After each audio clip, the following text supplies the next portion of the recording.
A notícia de que o preço do Bitcoin nas últimas semanas e, sobretudo, nos últimos dias oscilou bastante deve ter chegado até você. Por isso que eu trouxe o tema mais uma vez aqui para o Medcast, dessa vez com um convidado, o Breno. Ele é médico também e a gente vai trocar umas ideias sobre isso. O Breno converte toda a sua bolsa de residência em cripto. Espera aí que você vai entender bem mais sobre os fundamentos que o Breno utiliza para fazer o que faz. Antes eu agradeço a Idomed por patrocinar esse episódio. A Idomed é feito de conexões. A Idomed uniu as principais escolas médicas do Brasil e somou à formação o que há de melhor no ensino médico. Estude com tecnologia aplicada no aprendizado prático e humanizado, laboratórios de ponta com inovação de metaverso, parcerias com hospitais e unidades de saúde, além de professores altamente titulados. Acesse idomed.com.br, cadastre-se e receba informações sobre os processos seletivos. Idomed, a conexão que transforma a medicina.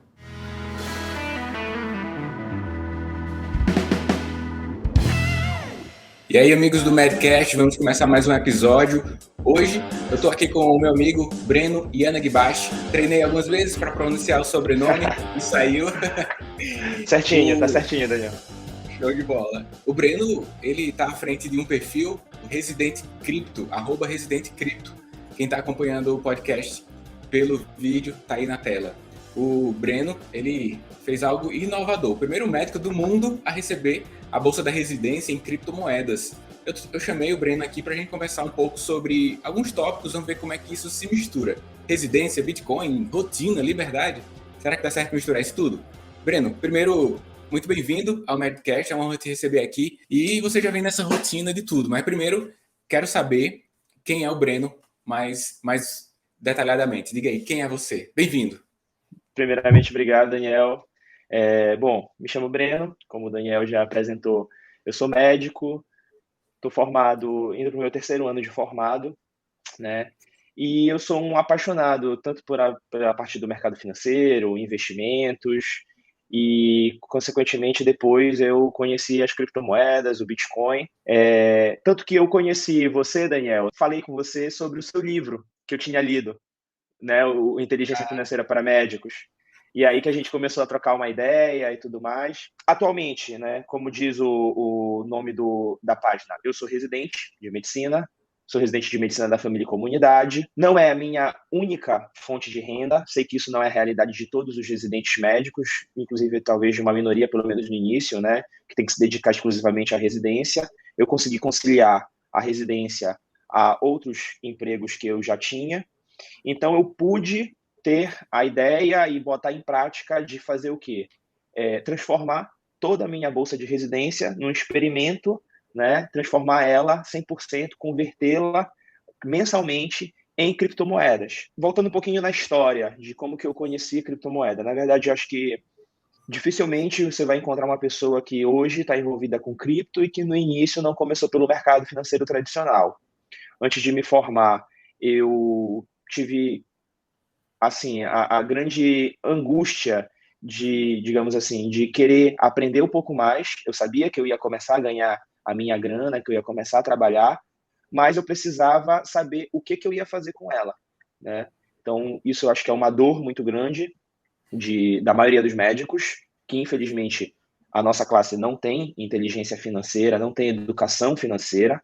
Então, no final da faculdade, eu procurei entender um pouco melhor sobre investimentos, sobre ter uma aposentadoria lá na frente sem depender de ninguém, só dependendo de mim mesmo, dos meus aportes, do que eu fosse fazer com o meu dinheiro. Então, comecei a estudar mercado financeiro tradicional, renda fixa, bolsa de valores, ações, fundos imobiliários, e eu comecei, obviamente, investindo por isso, né? Desde o meu primeiro salário, digamos assim, já tirei uma parte para investir, para guardar não, né? Investir, e assim fui fazendo. Assim fui fazendo durante o meu primeiro ano de formado.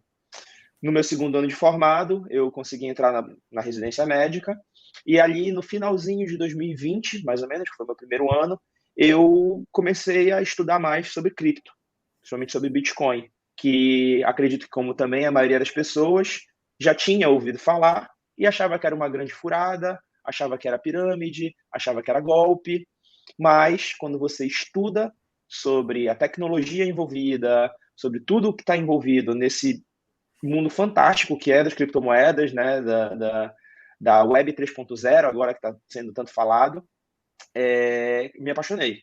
E aí entrei na residência já com essa ideia de que eu ia fazer esse projeto para incentivar, talvez, não só médicos, mas profissionais liberais, ou qualquer pessoa que queira entender um pouco mais sobre tudo isso e também é, contar ali como é que vai ser, né? Já passamos por altos e baixos nesse pouco período, já vai fazer quase um ano agora de bolsa de residência, de projeto, já tivemos boas valorizações, mas também boas desvalorizações. E o mercado financeiro é assim, o pensamento é no longo prazo, é Uhum. daqui lá para frente e vamos vendo o que, que vai dar. Na época que eu estava na graduação, Breno, faz pouco, alguns meses após 10 anos, né? Então eu tenho 10 anos e alguns meses de que eu terminei. Não se falava muito, quer dizer, não se falava muito, não se falava nada. Negócio de investir, não lembro de um assunto desse na faculdade. Nem professor do ciclo básico, clínico, nem preceptor, nem meus colegas lá nas conversas, né? E você já vem com essa intenção, já buscou, né? Eu, é, essa intenção de se desenvolver sobre inteligência financeira, Breno, era meio já era um pouco popular ali na tua turma, ou você ainda mesmo era uma pessoa destacada lá que os outros sequer tinham intenção de se desenvolver? Assim, para ser sincero, eu não tinha ninguém da minha turma para bater um papo sobre isso, sobre parte financeira, sobre parte de investimentos. É, eu tinha na cabeça que eu não ia partir para a residência de cara, né? Eu já sabia que eu ia servir. Eu sou médico da Marinha ainda, né? A gente entra no serviço obrigatório assim que a gente forma. Então eu já tinha na cabeça que eu queria trabalhar pelo menos um ano, ainda não ir direto para a residência. Então, a galera vem no final de faculdade naquela batida de estudar para provas de residência. E eu via os meus amigos, o pessoal da minha sala muito envolvido nisso. E aí, como eu já sabia que eu não queria ainda entrar na residência, eu estava mais tranquilo, digamos assim, em relação a estudos para a residência. E Uhum, resolvi pegar e estudar a parte financeira do que eu ia fazer com o meu dinheiro assim formado. Então não tinha mesmo ninguém para conversar, também não tive nenhuma matéria. Tive influência de um professor que eu acompanhava, que falava bastante sobre investimento e tudo mais, mas eu também não tinha conhecimento na época, então não tinha nem muito o que conversar com ele. Fui aprender depois, já bem mesmo quase no final da faculdade, que é aquele período que a gente já nem consegue mais ver tantas pessoas, cada um na uhum, sua estudando, cada um na sua se preparando, festa de formatura e tudo mais. E eu peguei esse tempo ali para estudar sobre o mercado financeiro, que é uma coisa que eu realmente passei a gostar, uma coisa que eu uhum, aprendi a gostar muito. Então foi meio que sozinho. uhum, Eu, meu YouTube, meus livros, né, e a minha curiosidade. uhum. E quando você decidiu então montar, eu acredito que realmente você exerce um papel importante, porque é, essa, esse estudo baseou essa intenção de você entregar e fazer com que outras pessoas conheçam também o mercado, especificamente o mercado cripto, porque ele tem em seu fundamento alguns aspectos que faz com que a gente abra os olhos para itens que passavam em branco ali quando estava passando no jornal alguma notícia relacionada à economia, né? É muito sobre liberdade. Eu quero saber que traços de personalidade, se é que assim podemos dizer, se conecta com o ambiente cripto. O que é de você, o que é da cripto também. Porque eu sigo o seu perfil individual lá mesmo, e você preza por alguns aspectos. Acredito eu que se pela imagem que passa, algo relacionado à liberdade. Me diz um pouco sobre isso, porque eu acho que a galera que avança nos estudos sobre o Bitcoin tem esse traço de personalidade. Será que minha interpretação está certa? Correto, corretíssimo. Falar sobre cripto e, consequentemente, Bitcoin, né? Muitas vezes a gente vai se referir ao mundo cripto como Bitcoin, porque a principal criptomoeda é a criptomoeda mais forte. É muito falar sobre liberdade. Não tem como não estar relacionado, né? Muito do que no cerne da criação do Bitcoin são pessoas relacionadas com ideias libertárias, alguns com ideias anarcocapitalistas. Então, o Bitcoin me fez aprender muito, não só sobre o Bitcoin propriamente dito, mas sobre mercado financeiro, geopolítica, tudo que está envolvido na nossa vida cotidiana e que a gente deixa passar e que a gente muitas vezes é, enfim, não dá importância, mas é o que envolve a nossa vida toda. Liberdade é a principal palavra. Eu posso te trazer, é mais fácil trazer como exemplos. Exemplo claro do que a gente está vivendo hoje. Guerra Rússia-Ucrânia, né? Você tem pessoas na Ucrânia que têm os seus dinheiros no banco. O seu dinheiro que está no banco, infelizmente, não é seu, né? Não está sob sua posse. Se você hoje quiser, vamos supor que hoje você tenha R$ 1 milhão na sua conta. Se você for lá no banco agora e quiser sacar os R$ 1 milhão, eu garanto, você não vai conseguir. Não imediatamente. O dinheiro é seu, mas você não manda nele, né? Então isso fala muito sobre liberdade. O Bitcoin é totalmente contrário a isso. A ideia é você ter a posse do seu patrimônio, de fato, né? Você movimentar quando você quiser, sem precisar da autorização de ninguém, sem precisar dar satisfação a ninguém. Então, foi um ativo que surgiu muito com essa ideia. É você se proteger do Estado que muitas vezes, pregando a ideia de que está protegendo os seus cidadãos, não está fazendo isso, pelo contrário. Então, hoje, voltando à ideia, o cidadão ucraniano que for lá no banco já saiu. Ele só vai poder sacar até no máximo $3.300 da sua conta. E amanhã pode ser $1.000. E depois de amanhã podem congelar todas as contas. Então, isso não acontece na rede Bitcoin, né? Não acontece com as criptomoedas. É um livro aberto que você consegue transferir para quem você quiser, a hora que você quiser.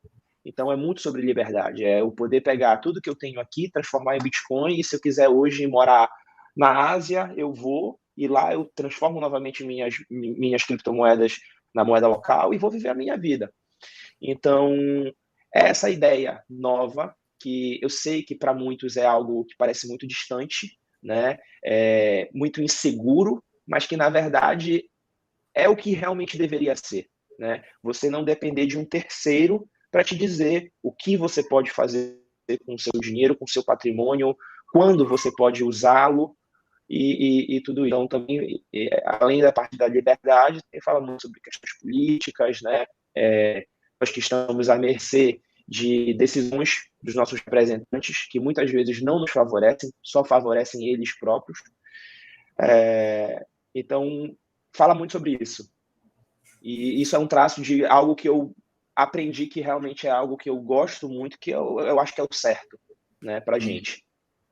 Quando eu comecei a estudar, Breno, inclusive aquela live que a gente fez também, eu já disse aqui que aprendi bastante, eu praticamente tive que abrir a minha mente para novas possibilidades. Então, imagina aí, um autor de livro, né, do mercado tradicional, fez o livro Inteligência Financeira para Médicos, portanto, eu havia estudado os tópicos em virtude da revisão de literatura e em virtude da minha introdução dentro do mercado há muito tempo, então conheço bem o mercado tradicional. E me abrir para um novo mundo, uma nova possibilidade, eu acho que foi um pouco mais difícil do que quem não conhecia o mercado tradicional. Porque assim, quem tem contato agora com o mundo cripto, beleza, acho que aceita. Mas imagina alguém que vem do mercado tradicional para uma nova maneira de encarar o que é investimento, o que é liberdade, né? E tudo que você citou aqui foi uma quebra de paradigma para o meu entendimento, para o meu avanço sobre isso. Mas é incrível, é apaixonante. Você passa a enxergar coisas que passam na sua frente a todo momento, que você vai abrindo mão. E a liberdade é o que está mesmo por trás de tudo, né? Você citou o caso aí da Rússia e da Ucrânia, que estão em guerra. Eu, acompanhando o perfil daquele 196 Sonhos, né? Que ele viajou para todos os países do mundo. E eu acho que ele tem acho que a namorada, que é da Ucrânia, a mãe está na Ucrânia. Ele fez um relato agora há pouco de que está tentando trazer a mãe. A mãe tinha algum recurso com ela, né, de posse impresso, mas o que estava no banco ela não pôde sacar.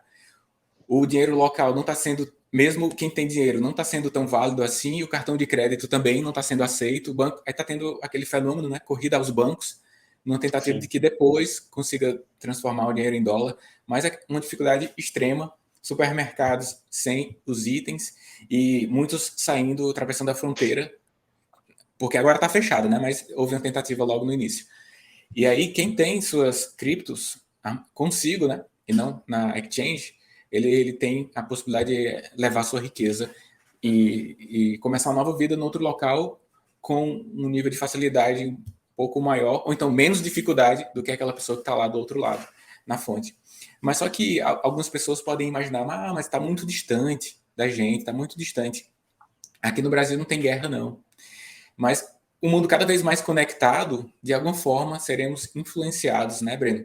E sobre esse aspecto de liberdade, Breno, você tem intenções de ser assim, cidadão do mundo? Você tem intenção de exercer a medicina em outro local, sei lá, fazer alguma parte da sua formação em outro país? Porque também isso possibilita certa facilidade. Quando você tem esses planos de médio e longo prazo, e tem a cripto, né? Você, além de ter esses quesitos de liberdade, você tem uma proteção do patrimônio e uma moeda forte. Lá no livro, nos livros, né? Não só no meu, mas nos livros de mercado tradicionais, abordava-se um capítulo sobre moeda forte, proteger seu patrimônio. Haja visto que o real ainda é novo e mesmo assim tem, embora tido como um bom programa, tem a desvalorização que tem, mas o Bitcoin ele serve também para essa proteção. E como o que você enxerga, assim, a proteção que o Bitcoin proporciona em termos inflacionários, sobretudo, com a sua perspectiva de vida? Então. Você começou só finalizando, você começou com a intenção lá de ter uma aposentadoria melhor e tudo, né? E essa visão intertemporal se conecta aqui. A ideia inicial é justamente essa, você ter liberdade, principalmente, digamos que financeira, no futuro, né? E isso implica, claro, nos outros tipos de liberdade, como liberdade geográfica, enfim. Não pretendo, não tenho planos, pelo menos a princípio, de morar fora, fazer algo fora, mas é aquilo, você vai se preparando para o momento em que, de repente, a oportunidade pode aparecer. E no momento que a oportunidade de repente aparecer, eu pretendo estar preparado para isso, né? Em relação à moeda forte, o Bitcoin ainda precisa se provar muito, né? Principalmente como o que a gente chama de reserva de valor. O Bitcoin tem tudo para ser de fato considerado uma moeda que seja um meio de troca, seja reserva de valor, né? E melhor ainda é algo que se propõe deflacionário, diferente de todas as outras moedas que a gente conhece. Para ele ser uma criança ainda, né, com pouco mais de 10 anos, ainda sofre muita volatilidade, né, e tem ficado cada vez mais correlacionado ao mercado tradicional, digamos assim, porque tem muitos institucionais, muitos grandes players que já são do mercado tradicional entrando na criptoeconomia. Então, acredito que no futuro, sim, a gente tem de 4 em 4 anos o que a gente chama de halving do Bitcoin, né, que é quando a mineração ela é diminuída pela metade a recompensa da mineração. E a cada halving que passar, a gente vai ver o Bitcoin cada vez mais forte, né, cada vez mais valorizado, as pessoas vão entender cada vez mais qual é o papel do Bitcoin. Então, eu acho que tudo isso corrobora para a ideia da liberdade lá no futuro. Então, é uma sementinha que a gente está plantando agora, para que lá no futuro a gente consiga colher os bons frutos dessa árvore, né? Então, sim, tem tudo a ver. Quem sabe um dia a gente não consiga ter um mundo aceitando de fato o Bitcoin, e aí a gente tem inúmeras possibilidades de você querer e fazer um curso, se profissionalizar fora, ou até mesmo morar e se aposentar e viver uma vida tranquila em outro local. Não fecho nenhuma possibilidade dessas. Pelo contrário, a ideia é investir nisso hoje para abrir o leque de oportunidades que a gente pode ter, de possibilidades que a gente pode ter no futuro. Aí, você falando aí, Breno, acho considerações bem pertinentes e refletindo aqui, que a gente sempre fala que é importante ter planos, né? Mas eu acho assim que tem um grande plano genérico que possibilita você ter mente aberta para as novas possibilidades. Em outro momento, eu acho que valeria a pena ter aquele plano super específico, quero fazer isso, quero fazer aquilo, né? Hoje em dia, em virtude das mudanças rápidas que acontecem, fazer um plano super específico pode cegar você ou deixar de você aproveitar as novas oportunidades. Quando surgirem, elas sequer foram cogitadas para você, porque simplesmente não existiam aquelas possibilidades. Então, assim, um grande plano que subsidia você aproveitar as novas oportunidades e outras que ainda são bem frias ainda na mente, é ter condições de bancar, né? Então, no nosso sistema de trocas, o recurso financeiro como meio, Bitcoin, que é a criptomoeda, ou outros meios, né? Mas acredito também que no longo prazo a cripto vai prevalecer como mais forte, possibilita que você aproveite as novas oportunidades Sim, que a vida apresenta. No entanto, estamos em uma fase de grande oscilação da moeda. E eu vou colocar aqui na tela o seu perfil, né? @residentecrypto. E sim. aí eu vou perguntar, eu vou mostrar aqui para a galera até para tangibilizar, né? Então, o cara faz, fala e faz. Em um dado momento aqui, Breno, eu vi que você chegou a uma rentabilidade, acho que 40%. Isso, Aqui, isso. acho que foi o topo, né? 48% Foi.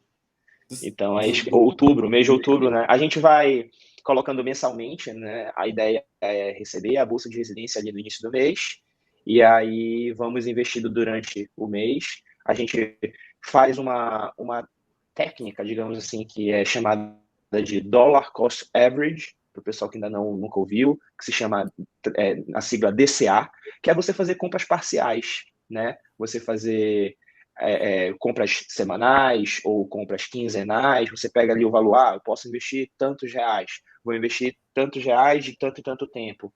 E aí você vai fazendo o que a gente chama de preço médio, né? Vai melhorando o seu preço médio, vai comprar às vezes mais caro, vai comprar mais barato. E aí no mês de outubro foi quando a gente estava com a nossa melhor rentabilidade, ali outubro, novembro, e aí depois começou a cair todo o mercado, né? Então chegamos a ter 48% de rentabilidade. Então, 50% praticamente. Então, Uhum. 10 mil reais investidos, teríamos 15 mil reais, digamos assim, né? Porque eu lembro que, pela quantidade de bolsas de residência que a gente tinha investido, a gente estava ganhando 2 bolsas a mais, né? Atualmente, a realidade é outra. Uhum. A gente está aqui no momento em que a rentabilidade está negativa, menos 19%, né? Isso. E não E é isso a aqui, menor rentabilidade que já tivemos, porque a gente começou o Resident Crypto no mês de abril, se eu não me engano. Foi o primeiro mês registrado, abril e maio. E foi ah, no ano passado, quando a gente também teve uma grande elevação dos preços e depois veio a cair. Então a gente já pegou menos 40% também, se eu não me engano, de rentabilidade. menos aqui, menos 42,5% em maio de Isso, 2020, maio de 2021. 21, E isso. o, a cripto, ela oscila bastante, e aí, ao longo do tempo, há uma certa tendência de reduzir essa oscilação por conta de mais pessoas, né? E existe aquela máxima, quanto mais assimilação, essa maturidade ela vem com uma certa estabilização da moeda, isso deve demorar um pouquinho mais a acontecer, mas por muitos essa oscilação, Breno, é visto como algo ruim, mas ao meu ver pode se revelar também como uma oportunidade. Então, como é que se conecta aí aquela pessoa que vem do mercado tradicional? Você já tinha investimentos no mercado tradicional, né?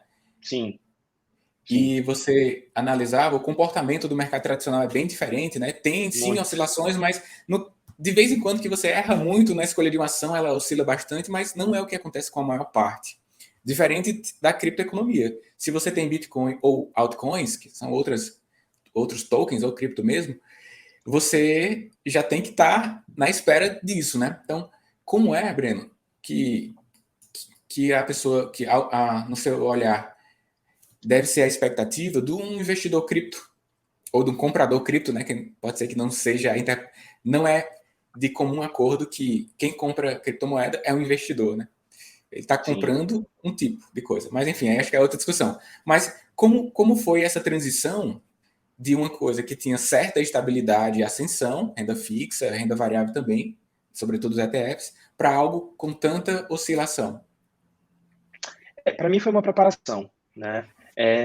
Eu confesso que eu sempre tive um perfil, digamos assim, agressivo, né? Quando a gente Hum, abre a nossa conta na corretora ali, a gente preenche um formuláriozinho e ele diz pra gente qual que é o nosso tipo de perfil, né? Então meu uhum, perfil sempre foi agressivo. Agressivo no sentido de que eu sou um cara novo, eu me formei recentemente e eu posso, e eu acho que eu devo, me expor mais ao risco.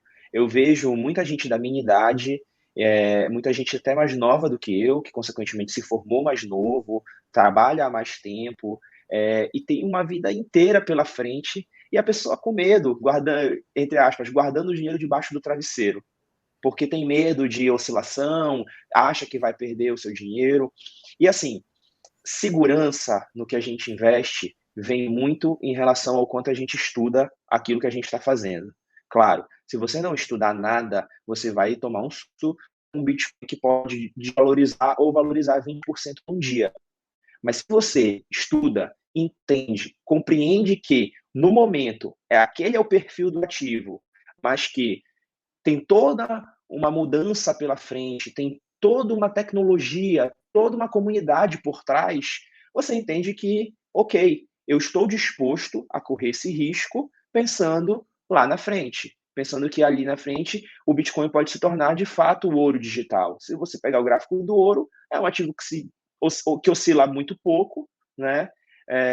Está tendo uma boa oscilação até agora no momento, devido a toda essa conjuntura global, mas que há 10 anos, por exemplo, não tinha uma grande variação, né? E que tem um mercado 10 vezes maior que o do Bitcoin.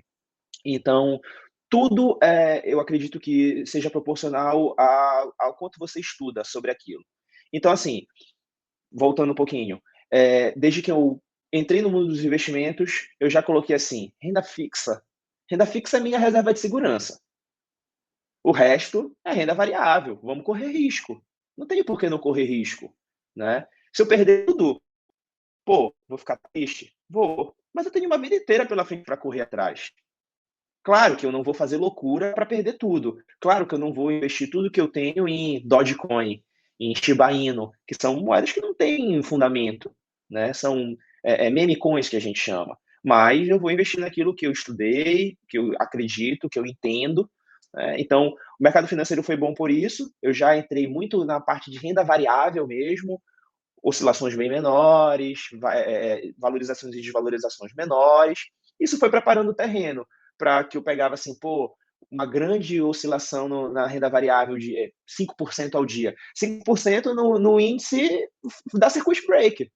Então, eu cheguei a pegar circuit breaker na época foi logo quando eu me formei, logo quando eu comecei a ganhar minha primeira grana, e veio o Covid. Então, eu já nasci no mercado financeiro vivendo o circuit breaker.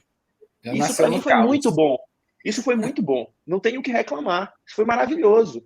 Você já ser inserido naquilo, pegando o que há de pior. Não o que foi Uhum. maravilhoso, claro. Não me levem a mal. Foi um momento de pandemia, isso foi muito ruim para todo mundo, pessoas sofrendo, pessoas morrendo.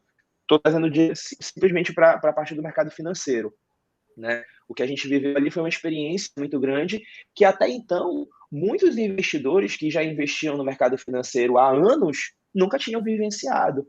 Então, o meu início já foi assim turbulento. Isso me preparou para vir para o mercado de criptomoeda mais tranquilo. Então, foi mais ou menos isso. Uhum.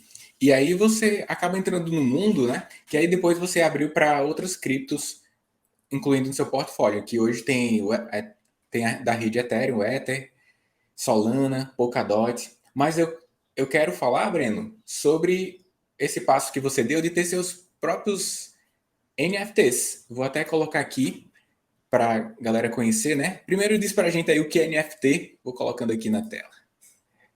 Sim. Deixa eu ver aqui. O que é NFT, Breno? Para a galera saber que Vamos não lá. sabe ainda. NFT vem da sigla Non-Fungible Tokens, né? Ou seja, tokens não fundíveis. Tentar dar um exemplo bem breve. Eu tenho uma nota de R$ 20, o Daniel tem uma nota de R$ 20. Eu posso trocar minha nota com o Daniel. São notas iguais, têm o mesmo valor, né? Então, isso nós podemos dizer que é um ativo ou algo fungível. É algo que eu tenho várias unidades iguais com o mesmo valor daquele objeto. Porém, se o Daniel tem uma nota de R$ 20 e eu tenho uma nota de R$ 20 assinada, né, autografada pelo, deixa eu ver, por alguma celebridade, digamos assim, sei lá, tem uma nota de R$ 20 autografada pelo, vai, Tio Patinhas. LeBron, Tio Patinhas. A gente já não tem a coisa. Talvez, para uma pessoa que é fã do Tio Patinhas, ela vai dar muito mais valor para minha nota do que para a nota do Daniel.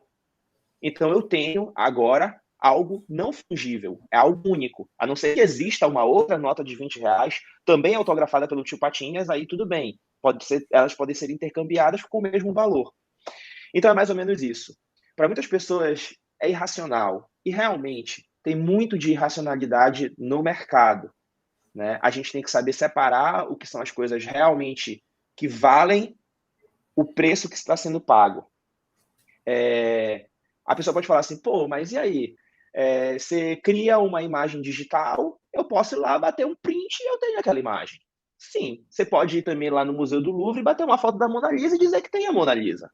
Né? Então, o que tem por trás da parte de NFTs é o que a gente conversou também sobre liberdade nas criptomoedas e no Bitcoin, que é você ter a posse do seu ativo. Então, eu tenho uma imagem, o Daniel foi lá bater um print da minha imagem, do meu NFT do Resident Crypto, ele pode dizer que ele tem. Agora, ele tem que provar que ele tem. Como que ele vai provar? Através de blockchain. Né? Então, eu tenho, de fato, a posse daquele ativo através do registro em blockchain, né? Do registro numa cadeia, no livro contábil, dizendo que o Daniel ou o Breno compraram aquela imagem e aquela imagem os pertence. É mais ou menos isso. E isso a gente pode trazer, assim, é subjetivo, né? Muita gente vai dar valor numa imagem de um macaco que vai dizer que custa R$ 1 milhão, US$ 1 milhão. E tem gente que vai falar que isso é loucura, né? E tem muita coisa por trás. Trazendo mais o que veio para a mídia agora no momento. O Neymar comprou 2 Bored Apes, né? Que são 2 imagens de uma coleção de um macaco que muitos famosos têm comprado. O que está por trás daquilo ali? O que está por trás da compra dele, daquelas imagens, na verdade, não é só dizer eu tenho a posse dessa imagem. Eu faço parte de um clube de pessoas seletas do mundo que cada um tem a posse de uma imagem daquela. E isso aí você pode trazer para infinitas oportunidades de simplesmente um cara desconhecido, mas que tem poder aquisitivo, pode comprar uma imagem daquela e, quem sabe, daqui no futuro, a galera que criou os Bored Apes façam um encontro de pessoas, de detentores, donos do Bored Ape, e o cara vai ter a oportunidade de conhecer Neymar, Enem, Serena Williams, todos esses famosos que possuem também Bored Apes. Então, assim, é muito de você falar sobre comunidade, muitas vezes. Então, é isso que traz o valor intrínseco à coisa. Agora, claro, existem imagens que são imagens por imagens. Né? Então, aí a gente tem também a parte racional da coisa. Eu vou colocar aqui, para quem está acompanhando pelo podcast em vídeo, né? O site da OpenSea, que é a plataforma que faz essa intermediação de venda. Você compra o NFT com a cripto Ether. E tá aqui os 4 NFTs do Breno no perfil Resident Crypto, lá na OpenSea também. Isso. Tá aqui, ó. Essa aí, na verdade, foi... A gente começou muito, digamos assim... Comecei o perfil do Resident Crypto bem sem estrutura, né? Muito cru. Então, com o passar do tempo, eu vi que precisava melhorar a questão da estética, da imagem, trazer algo que representasse realmente o Resident Crypto. Desde o início, eu tive a ideia de colocar Hipócrates como garoto propaganda do Resident Crypto. E aí conversei com uma artista que eu conheci, que trabalhava com imagem, e pedi para que ela fizesse, né, essas imagens e transformar elas em NFT. Quem sabe no futuro valha alguma coisa. Né? Beleza. E também, né, ele cumpre algumas funções, por exemplo, a pessoa que comprar o teu NFT patrocina o teu projeto, né? Então tem muito disso. Tem muito disso no NFT. E nesse mundo descentralizado da criptoeconomia. Você tem mais autonomia em patrocinar projetos. Tem o NFT aqui do Breno, que ele reverte os recursos para manutenção, pode adquirir equipamentos, imagina que é essa a ideia, mas também tem outros projetos, outras iniciativas, algumas de cunho libertário, para lançar livros, outras iniciativas que estão associadas a algo do meio ambiente. Então, tem muitos projetos assim, que aí fica sendo mais um mecanismo descentralizado de que o valor, né, a riqueza, possa circular. É questionável, uma tecnologia que veio mais à tona em 2021, 2022, e inicialmente com a venda das imagens, você se associando a comunidades, mas eu vejo que o desenvolvimento desse mercado vai possibilitar muito mais fundamentos e vai fazer sentido para várias coisas. O que está, por exemplo, a gente tem os fan tokens, que também faz parte desse mundo do cripto, né? Você Sim. adquire, por exemplo, uma fração lá, alguns tokens do Flamengo e tem alguns benefícios de entrada de estágio. É muito melhor, do ponto de vista da empresa, arrecadar esse fundo, né, milionário, que no caso do Flamengo conseguiu, do que ficar vendendo sócio-torcedor. E aí ele promove uma economia, promove uma comunidade de pessoas interessadas também, né, em movimentar o recurso dentro da economia, que é o que gera a riqueza local, né? Pode vender depois, né? Se você for sócio torcedor, você paga lá a mensalidade e pronto, você não pode vender. Então, se você comprar o token do Flamengo e obter os benefícios, você pode vender os tokens depois, a depender da valorização. Essa é apenas uma aplicação que está São acontecendo, né, no infinitas mundo do esporte. possibilidades, né? Imagina, Breno, um atleta que está lá no Quênia, aí ele já conseguiu alguns resultados, mas não tem patrocinador. O mundo pode patrocinar ele. Ele faz um NFT de jogando dardo longe, sei lá, alguma coisa assim, e simplesmente ele levanta fundos para ir para as Olimpíadas, conseguir as passagens e tudo. Então, assim, é muito aplicável, possibilita mais coisas para as pessoas de uma forma relativamente bem mais fácil do que abrir um CNPJ, abrir uma empresa, pegar uma empresa de patrocínio, intermediar, né? Porque a empresa de patrocínio vai ficar com uma parte, você vai ficar com outra. Enfim, é uma coisa que veio na minha mente, mas você pode muitas e muitas Com coisas. certeza. É a desburocratização da economia, né? Inclusive, e isso vocês não têm ideia. Eu não tenho dúvidas de que no futuro, por exemplo, ações, empresas, todas vão ser tokenizadas, né? É, Tudo baseado em contratos inteligentes.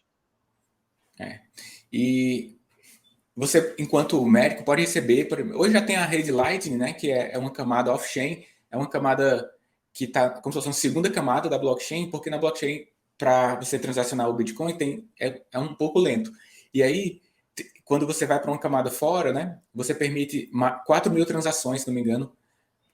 A transação vai acontecer em 2 ou 3 segundos, é a coisa bem mais rápida.